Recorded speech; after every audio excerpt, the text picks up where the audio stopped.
नमस्कार, मैं हूं डॉक्टर राजेश ठाकुर अपने channel doctor Rajesh Thakur English grammar series के साथ। आज मैं आप लोगों को एक नया टॉपिक पढ़ाने जा रहा हूं, past perfect tense. Past perfect tense बहुत ही कॉम्पिटिटिव एग्जामिनेशन के दृष्टिकोण से और डे टू डे लाइफ में भी बहुत ही इम्पोर्टेंट है। तो आज मैं इसको पढ़ा रहा हूं यूजेस से। पहला जो यूज है, प्रयोग है, कि जब दो एक्शन पास्ट टेंस में प्रयोग होता है, पास्ट टेंस में होता है, उसमें से जो एक्शन पहले कंप्लीट होता है उस टेंस के लिए हम उस एक्शन के लिए पास्ट परफेक्ट टेंस का प्रयोग करते हैं और बाद वाले के लिए सिंपल पास्ट टेंस का प्रयोग करते हैं। तो अंग्रेजी में उसे लिखेंगे when two actions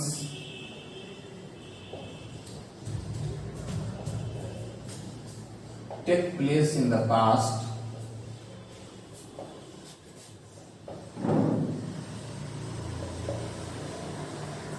then the action which is completed first is written in past perfect and the latter in simple past tense। याद रखिए, जब दो एक्शन पास्ट टेंस में भूतकाल में होता है तो जो एक्शन पहले कंप्लीट होता है उसके लिए पास्ट परफेक्ट टेंस यूज करते हैं और बाद वाले के लिए सिंपल पास्ट टेंस। एक एग्जाम्पल काफी है, देखिए एक एग्जाम्पल कि the thief had fled away, the thief had fled away before the police came।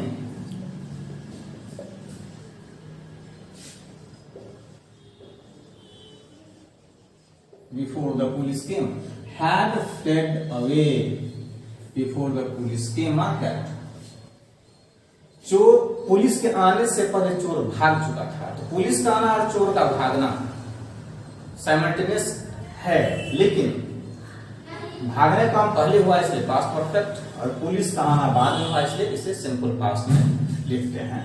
इसी तरह से हो सकता है कि मेरे स्टेशन पहुंचने से पहले ट्रेन जा चुकी थी। The train had run away before the train had departed before I reach the station.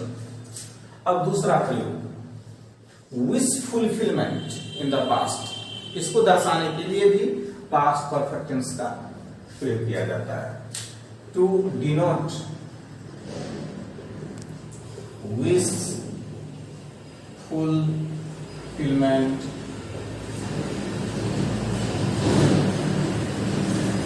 In the past. Example देखिए, I wish I had helped the poor, काश मैं गरीबों की सहायता की होती। तो यह विश फुलफिलमेंट के लिए भी दर्शाने के लिए पास्ट परफेक्ट टेंस का प्रयोग किया जाता है। पास्ट परफेक्ट टेंस को प्लू परफेक्ट भी कहा जाता है। यहां पर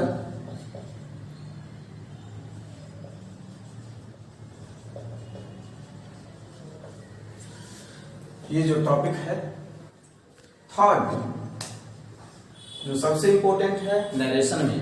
नरेशन में अगर रिपोर्टिंग पर पास्ट टेंस में है तो रिपोर्टेड स्पीच का जो सिंपल पास्ट में रहता है या प्रेजेंट परफेक्ट टेंस में रहता है उसे बदल दिया जाता है पास्ट परफेक्ट कंटिन्यूअस टेंस में, पास्ट परफेक्ट टेंस में, सॉरी। तो इसको हम रिटन में जो लिखते हैं, देखिए, इन narration if the reporting verb is in the past tense, then the reported speech is changed. Reported speech is changed into past perfect tense from simple past and present perfect tense। देखिए example, जैसे Raju said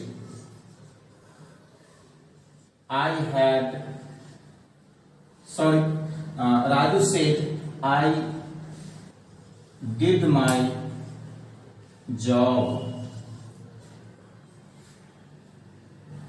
और दूसरा, Raju said I have done my job। तो यह दोनों, पहला example simple past tense में है जबकि दूसरा एग्जाम्पल प्रेजेंट परफेक्ट में है। इस दोनों का एक ही होगा answer. Raju said that he had done his job. मात्र तो यह नरेशन में वो धरले के साथ प्रयोग किया जाता है। सिंपल पास्ट टेंस भी पास्ट परफेक्ट में बदलेगा और प्रेजेंट परफेक्ट टेंस भी पास्ट परफेक्ट टेंस में बदलेगा। अब हम लोग आएंगे इसके वर्ब फॉर्म्स पर। अब हम लोग आते हैं इसके वर्ब फॉर्म पर, इसके प्रैक्टिकल फॉर्म पर। तो फॉर्म्स ऑफ वर्ब, यह सिंपल है। इसका पहला जो फॉर्म है वह है अफर्मेटिव। अफर्मेटिव में जो इसका स्ट्रक्चर होगा subject plus had plus V3 plus object. यह है, किसी भी सब्जेक्ट के रहने से इसका वर्ब नहीं बदलेगा, हैड ही रहेगा प्लस V3 प्लस ऑब्जेक्ट। एक एग्जांपल मैं दे रहा हूं, जैसे Sita had written a letter। Sita had written a letter। एक बात ध्यान देने वाली बात है जो बहुत इंपॉर्टेंट है कि इस टेंस का प्रयोग अकेला नहीं होता है। Instead we use simple past tense in place of past perfect tense. जब कभी भी हम पास्ट परफेक्ट का अकेला प्रयोग करने की नौबत आए तो उस जगह पर हम सिंपल पास्ट टेंस का प्रयोग करते हैं, जिसे मैं ओरल आपको बता दिया हूं। लेकिन ट्रांसलेशन में या रिटन फॉर्म में यही होता है, subject plus had plus V3 plus object. दूसरा है नेगेटिव।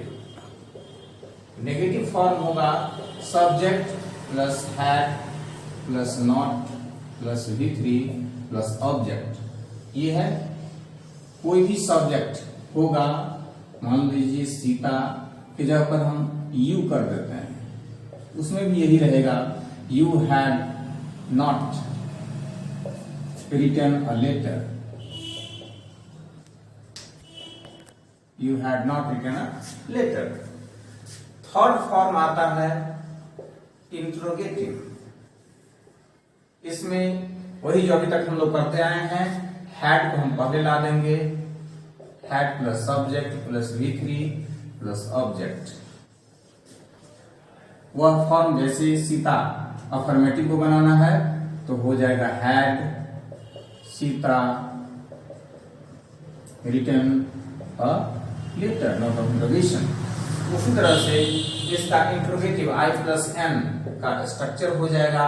जब नेगेटिव सेंटेंस को हम इंट्रोगेटिव बनाएंगे तो इंट्रोगेटिव नेगेटिव बन जाएगा, तो had plus subject plus not plus V3 plus object. तो जैसे हम उसका अगर बनाते हैं तो हो जाएगा जैसे हैड, जो सेकंड वाला को had you not written a letter, तो ये हो गया इंट्रोगेटिव नेगेटिव। तो प्यारे लर्नर्स,